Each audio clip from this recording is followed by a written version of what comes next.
দেশীয় রঙ্গমঞ্চের আলোচিত সমালোচিত দুই চিত্রনায়িকা অপু বিশ্বাস ও পরিমণি, এই দুই নায়িকার মধ্যে দারুণ সম্পর্ক রয়েছে।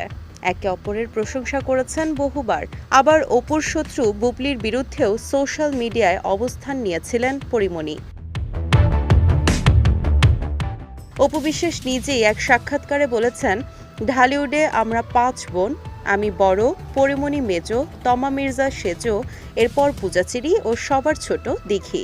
তবে এই সাক্ষাৎকারের কিছুদিন পর পরিমণি একটি সাক্ষাৎকারে বলেছেন, আমি ঠিক বুঝি না অপুদি সত্যি আমাকে ভালোবাসে কিনা। তবে এবার খোলা ময়দানে যা হলো তাতে আর বুঝতে বাকি নেই অপু বিশ্বাস এবং পরিমণির সম্পর্কটা আর আগের মতো নেই। শুধু তাই নয়, সম্পর্কটা যে উল্টো তিক্ততায় পরিণত হয়েছে তার আঁচ পাওয়া গেছে পরীর একটি স্ট্যাটাসে। ১ মার্চ সকাল সকাল